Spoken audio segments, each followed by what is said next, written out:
आइए तुलसी Tapovan YouTube channel में आपका स्वागत है, सम्मान है। हम इस वीडियो में बात कर रहे हैं माताओं के हाथ में कितनी कितनी चूड़ियां होनी चाहिए। आप बहुत चूड़ियां पहनते हैं तो भी आपको शायद अभी तक ये ना पता हो कि माताओं के हाथ में कितनी चूड़ियां होनी चाहिए और कौन से रंग की चूड़ी होनी चाहिए। ये चर्चा मैं आपसे कर रहा हूं, आइए सुनिए।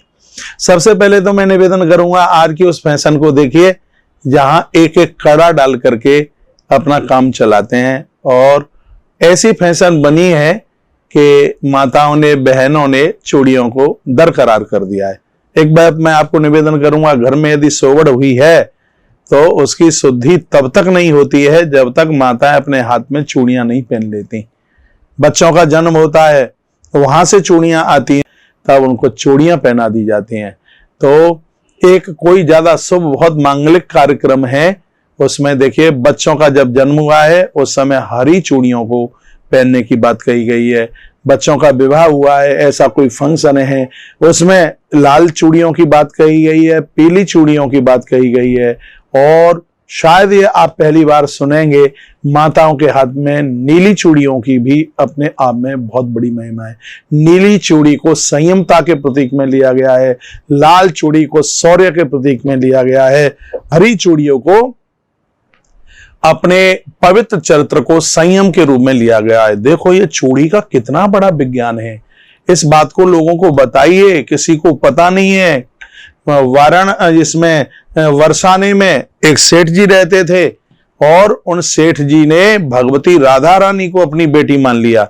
एक दिन दुकान से मनियारन को भेजा चूड़ियों के लिए कि मेरे घर में चूड़ियां पहना करके आ जाओ मेरी बहुओं को, बेटियों को। भगवती राधा रानी भी उनके बीच में चूड़ियां पहनने के लिए आ गई। चूड़ियों की महिमा देखिए, भगवान श्री कृष्ण ने भी मनिहारी का रूप बना लिया। श्याम चूड़ी बेचने आया, मनिहारी का रूप बनाया। आज भी इस ब्रज में चूड़ी की इतनी बड़ी महिमा है। जब आप कोई साड़ी देते हैं तो उसके ऊपर चूड़ियां रख करके दान में देते हैं। ये चूड़ी आयु बढ़ाती है, परिवार की उम्र बढ़ाती है, पति की उम्र बढ़ाती है। ये चूड़ी की इतनी बड़ी महिमा है। हमारे इन ग्रंथों में पति की उम्र के लिए सुहागिन माताएं पूरे हाथ में हाथ तक चूड़ियां पहनती हैं। आप राजस्थान में देखिए, वहां पर हाथी दांत की चूड़ियां पहनने का विधान है, स्वर्ण की चूड़ियां पहनने का विधान है। तो अपनी भारतीय संस्कृति को अपने आप से बिल्कुल अलग मत कीजिए। आपके हाथ इतने बढ़िया लगते हैं, हाथ में अंगूठी है और पांव में पायल है और हाथ में चूड़ियां हैं। ये चूड़ियां वो ही ज्यादा ठीक है जो कांच की चूड़ियां हैं। फिरोजाबाद वाली चूड़ी की मैं आपसे बात कर रहा हूं, तो इस चूड़ी की बहुत बड़ी महिमा है। तो इस वीडियो में मुझे बात आपके पास तक पहुंचानी थी, क्या चूड़ियां पहनना जरूरी है और कितनी कितनी चूड़ियां पहननी चाहिए, ये बात मैं आपको बोल रहा था। तो दोनों हाथों में चूड़ियों का विधान है, एक हाथ में सम संख्या में हो और एक हाथ में विषम संख्या में चूड़ी हो।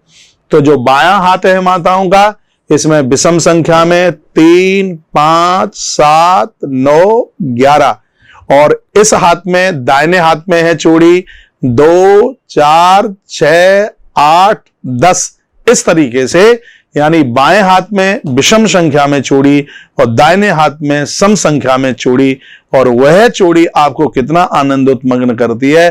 और जब ये चूड़ियां होती हैं तो नारी इतना संभल करके चलती है, क्योंकि हाथ में चूड़ी का टूटना कभी भी शुभ नहीं होता। शायद आपको ना पता हो, पूर्व की काल की बात है, जब किसी के सुहाग के ऊपर कोई ऐसी दिक्कत आती थी, मान लिया जाए कि सुहाग की मृत्यु हो गई, तो उस समय हाथ की चूड़ियां खनक करके टूट करके नीचे गिर जाती थी। चूड़ियां इतना बड़ा संकेत करती, चूड़ियां इतना बड़ा संदेश देती। और देखिए, कभी हाथ की चूड़ी टूट जाती है किसी कारण से, गलती से, जल्दी चलने में, या किसी को, बच्चों को आप पीट रहे हैं तो भी चूड़ियां टूट जाती हैं। तो उसके लिए भगवान महादेव के चरणों में और मां परांबा के चरणों में वंदन प्रणाम किया जाता है। कहा जाता है, प्रभु मुझसे ऐसी कोई गलती हुई है जिसकी वजह से मेरे हाथ की चूड़ी टूटी है, प्रभु कृपा कीजिए, मेरे परिवार को सुरक्षित रखिएगा, मेरे बच्चों को, मेरे पति को, मेरे घर को सुरक्षित रखिएगा। माताएं ऐसे भगवान को प्रणाम करती थीं उस समय। आज भी उसी परंपरा पर लौट करके आना पड़ेगा। इतनी अद्भुत बात इस वीडियो में आपसे कही गई है, ना आपने सुनी होगी, ना आपको किसी ने बताया होगा। हाथ में कितनी कितनी चूड़ियां और क्यों चूड़ियां पहननी चाहिए, इस वीडियो में मैंने आपसे बात करी है।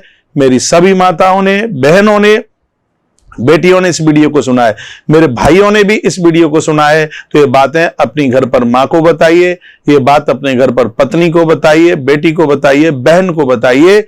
हमारी संस्कृति में चूड़ी की बहुत बड़ी महिमा है। ये बात मुझे आपके पास तक पहुंचा नहीं थी। बहुत बहुत धन्यवाद आपका वीडियो पूरा सुनने के लिए। ऐसे ही आश्रम के इस YouTube चैनल के साथ जुड़े रहिए और बढ़िया बढ़िया वीडियो सुनते रहिए। बहुत बहुत धन्यवाद आपका वीडियो पूरा सुनने के लिए। जय श्री कृष्णा, जय सिया राम, जय गौ माता, जय राधेश्याम।